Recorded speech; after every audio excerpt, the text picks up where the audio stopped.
Nation in Conversation, proudly brought to you by AFGRI, Monsanto, Nedbank, Senbase, Engine, Grain SA, and John Deere.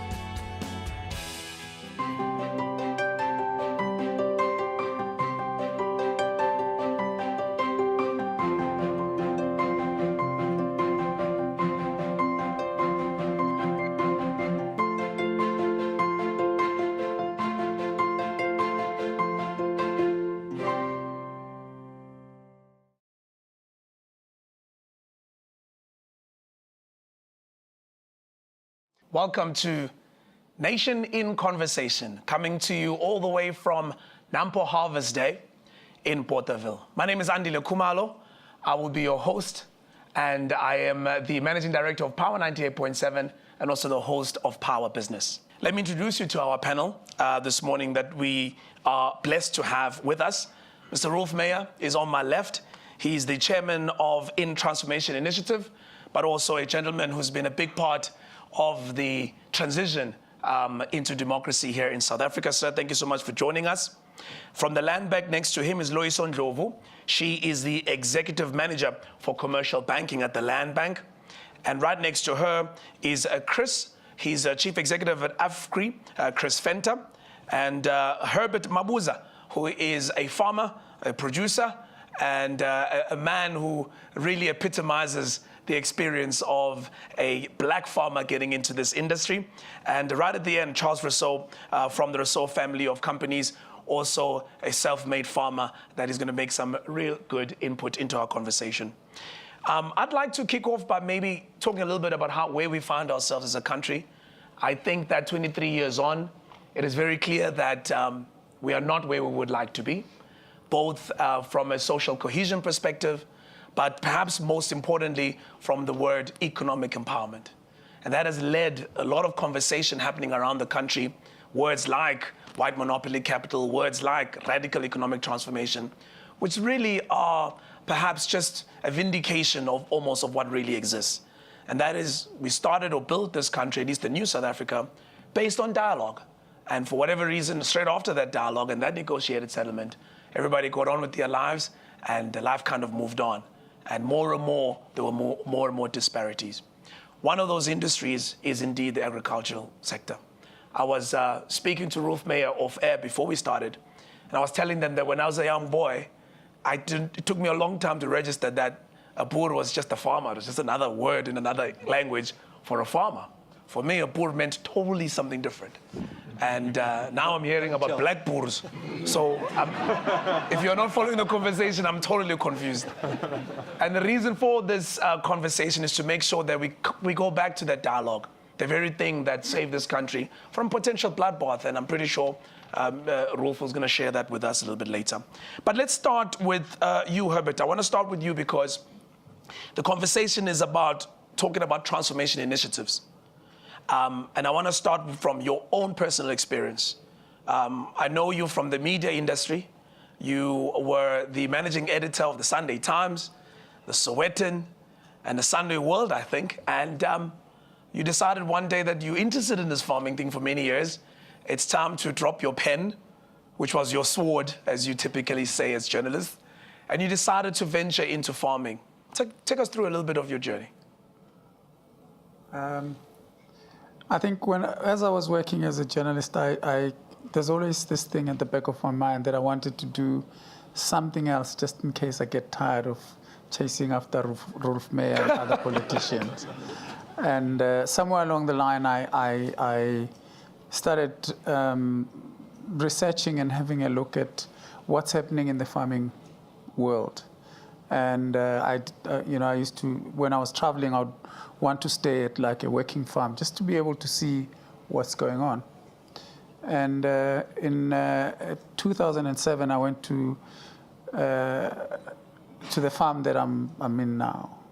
And I got in there and I said to the farmer, I like your place, I want to buy it, I want to be a farmer. And he took one look at me and he said, Kanje boer. And I said, no, I can't. And he said, no, no, I don't want to sell my farm to somebody who can't farm. So I looked at him and I said, so what are you going to do about it? Because I'm interested. And you want to sell your farm, I'm interested. So what are you going to do? So he said to me, okay, if you have time, you give yourself time and you give me time, you can come to this farm and you'll learn and I'll take you through the paces of what's going on. So I started visiting the farm. He took me around and he showed me everything. And I think and that for me told me that I can get in. Because in your head, you always think that there's going to be this objection and it's not going to be easy. But when I then moved onto the farm in 2013, I realized that farming is humbling. You know, it's a space that will humble you when you get into it. It's a very cash intensive. It eats a lot of cash. So I come in with my money and eventually I look up, there's nothing in the bank. Because all the money is, Yes. and friends of mine will tell you when they say, where's your money? I said, yeah, it's I put it underneath that soil. One day it will come out. It'll come out, And so that's basically the thing about it. And it's not easy to get money from institutions because one of the things that you get asked is, what experience do you have? And you say, no, but I've been mentored by this guy and all that, but that doesn't buy you anything. And I think that's the problem, where other projects will fail. If you don't have anything to start with, to put in, you'll go down. So how were you able to raise the capital that you needed? Well, I used some of my money and I teamed up with Senvest and they're an amazing company. They understand the space that they're in, and to work with them is like, they take you through. They mentor you and you go along, and you get quite a lot of support in doing what you're doing. I mean, I worked with a mentor Julius Ramushabi, who's left Senvest, unfortunately. But that guy, because I'm one of those guys who sort of like lie in bed and think about something, and then I'll send him a WhatsApp like 12 midnight, and then he'll respond quickly because I can't wait for this thing because it troubles me, and I'm not sure. I went and I looked, and there was a space that I wasn't happy with in terms of my maize and stuff like that. And so I would ask him the question, and he will respond. So I think that when you have somebody like that, you plug into experience, and you plugged into somebody who's passionate, who's got interest, who wants to help. Let me come to you, Rolf. Herbert mentioned something about the initial response that the gentleman that he met gave him and how he kind of felt. And he made a comment that I thought, oh my goodness, here we go again. We talk about these partnerships, and very soon we're going to talk about the initiatives that are already happening in the industry. But I want to go back, especially with your experience of negotiating or being part of the negotiated settlement here in this country. In your own view, how much work have we done or still have to do in just making sure that certainly the different races, first of all, see themselves as equals? That the black farmer doesn't see themselves as an inferior, or the white farmer see themselves as a superior, so that this partnership actually happens. Because if you don't deal with that reconstruction, it's going to be very difficult, and it'll come through in what you hope to be a partnership from henceforth. I think if we look back at our experience during those days that you're referring to, the period of the negotiations, first of all, you must remember, it took us 6 years. It was not something that was like that. From the day that Madiba walked out of prison till we had the final constitution, it was in fact 7 years, 1990 to 1997. And, we started off with the same misgivings with each other. I mean, I'm quite sure when most of the guys on the other side of the table, meaning on the ANC and the Black Party side, entered the room, starting talking to us, they were looking at us as the boere. And that means not the farmer. That's not the farmer in this case. So there was a lot of mistrust when we started. But fortunately, through the process of negotiations and particularly through the process of dialogue, we started to learn each other. And the social cohesion that developed through that was massive. That is what led to a peaceful settlement in South Africa. I think, you know, in recent times, I've often asked myself, what should we have done differently with regard to the ongoing need for transformation, which is still there. I mean, the constitutional or political change, transition, happened in a swift moment. It was like on the 27th of April, 1994, the new constitution or the interim constitution came into operation. But the process of economic and social transformation is ongoing. It's, like you said, 23 years later, and we are far from completion. So what should we have done differently? What is the absent factor? And I think what we should have done at that time was to continue with a process of dialogue on the real economic transformation of the country, sector by sector. Some of it happened within the broader business environment through black economic empowerment. In the beginning, there were many mistakes made. It started with fronting and all sorts of nonsense. I think over a period of time, it started to develop within the business environment, different industries, into, you know, a working relationship, let's put it that way, with success. But in others, like in agriculture, you know, there's a lot that's not happened yet. And I think that what we need now is a real dialogue between the different role players, between the different components of the industry, to actually come to that success. I mean, land reform is part of it. It's not the total picture. What is more important is, first of all, to promote agriculture as an industry in South Africa.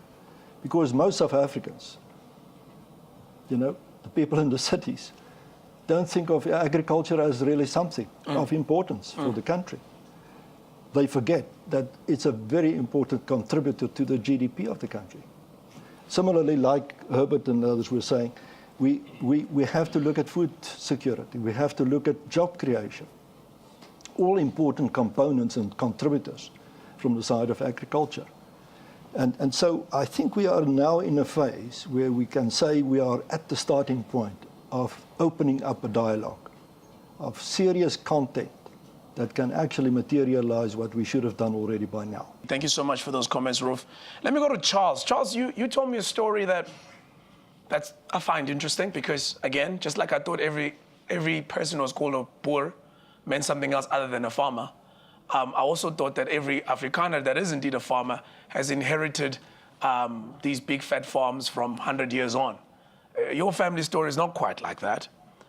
It's quite different. Just take us through that and also reflect for me, how do you then get the commercial farmers to be part of the solution, to see it in their interest, to be part of this inclusive growth story that we're talking about and really commit to it?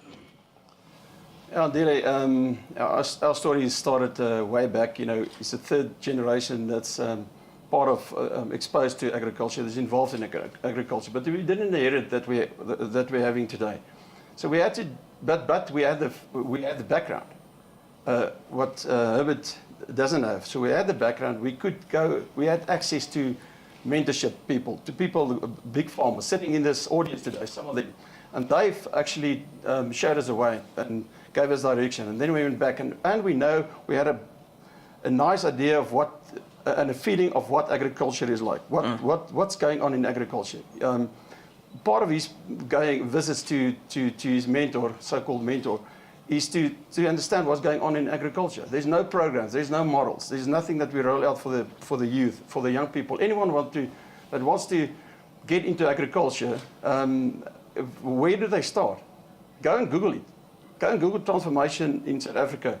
You'll only find a definition of a transformation. By the way, that definition means radical transformation or radical change. So radical transformation means radical Change.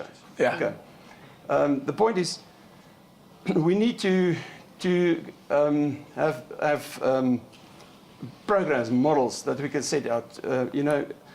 Give people exposure to how does the industry work.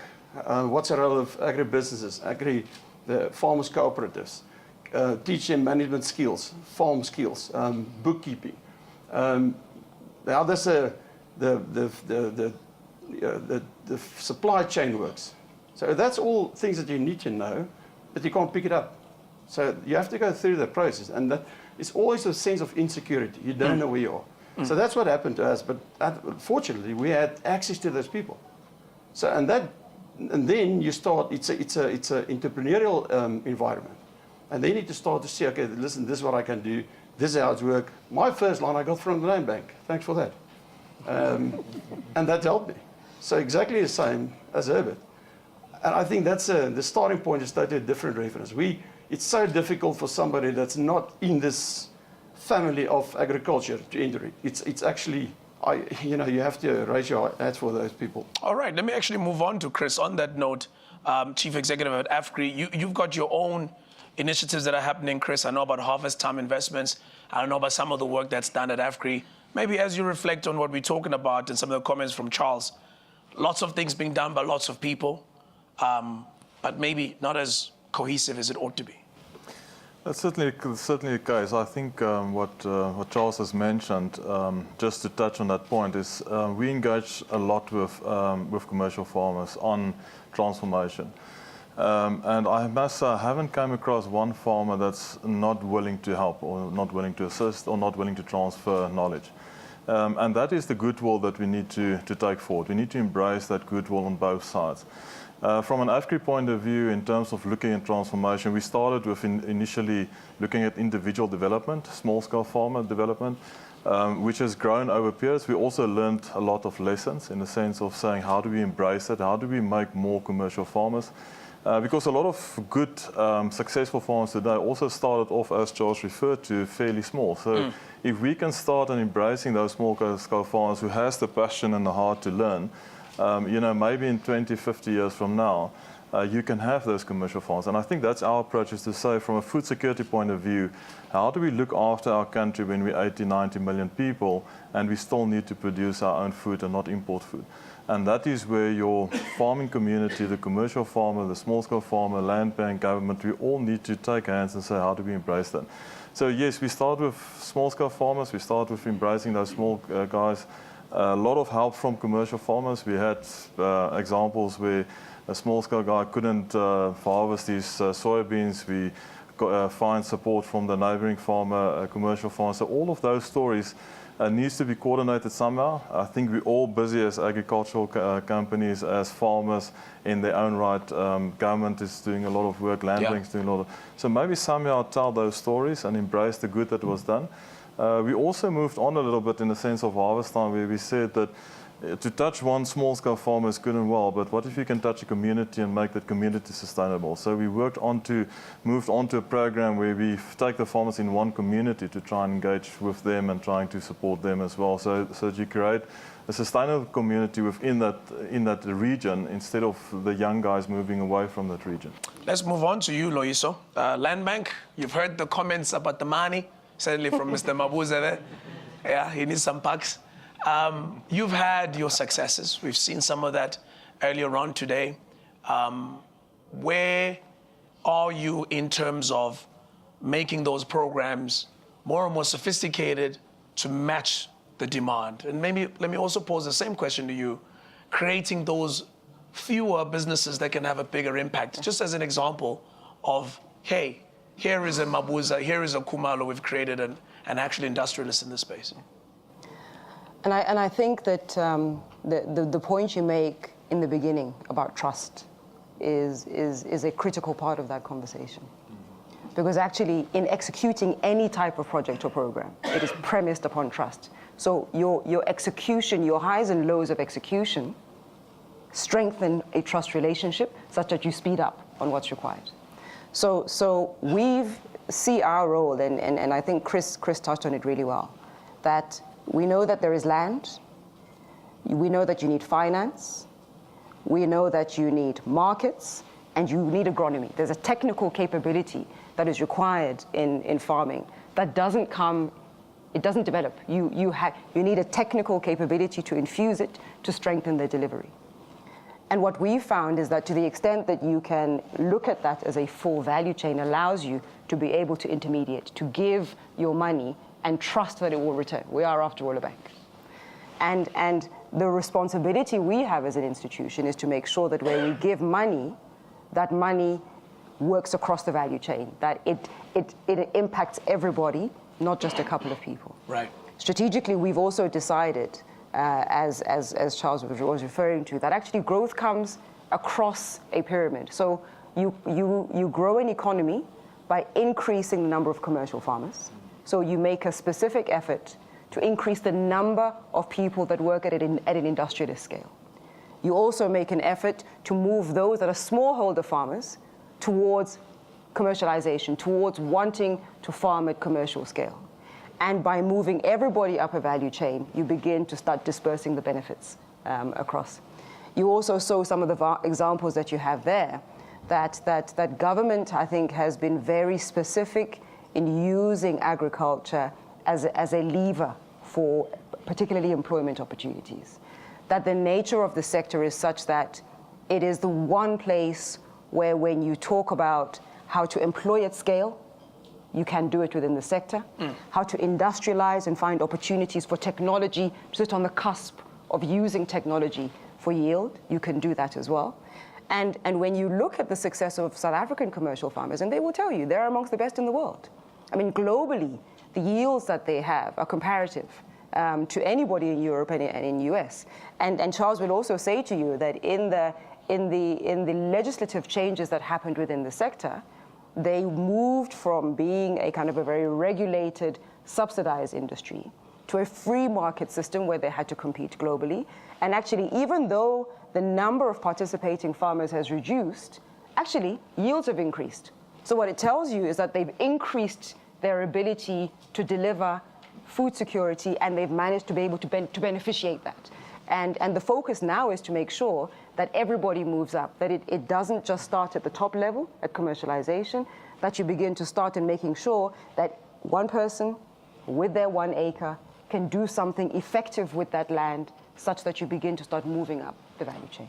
Maybe let's wrap by just getting some final comments from all of you guys, and I want you to focus on solutions, what needs to happen. Charles, I can almost predict what you're going to say, but let me let you have your spiel. What do we need to do, and do quickly? Well, I think the first point is we need to look at transformation in agriculture in a totally different way. It's not a target that needs to be reached, but it's an attitude.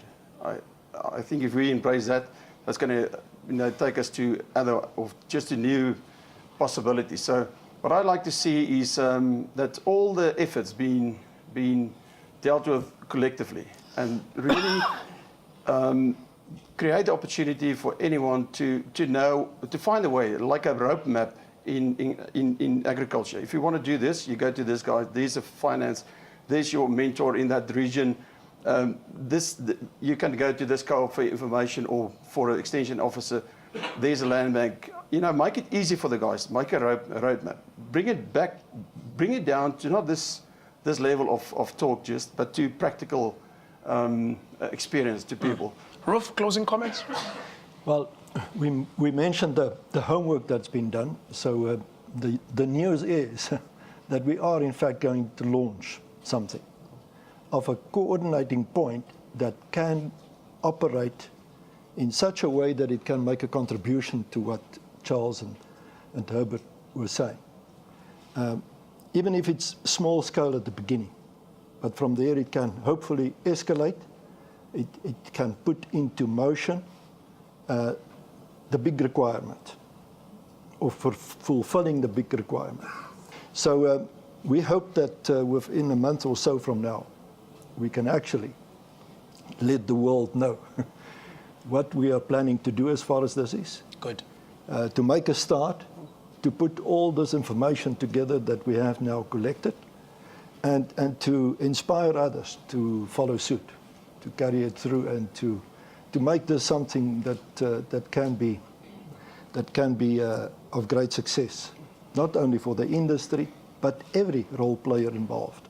Great stuff. Thank you so much for that, Ruth. Thank you to all the panelists. Thank you for your time. Thank you for making the contribution. Dare I say that time is not on our side. I do think that there is an energy in the country that could rob us, or we can make use of it and move rather quickly, but it could rob all of our efforts if we do nothing. And I do think that this is the one industry that's probably at the right time for this kind of stuff.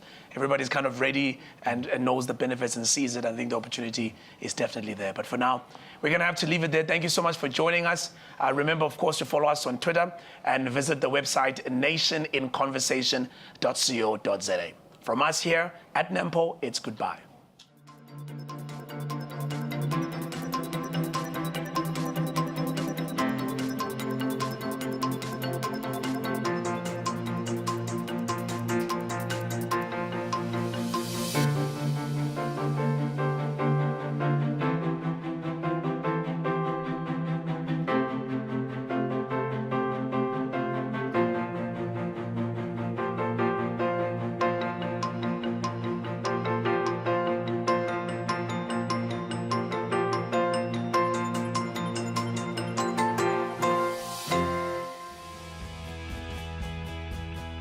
Nation in Conversation, proudly brought to you by AFGRI, Monsanto, Nedbank, Senbes, Engine, Grain SA, and John Deere.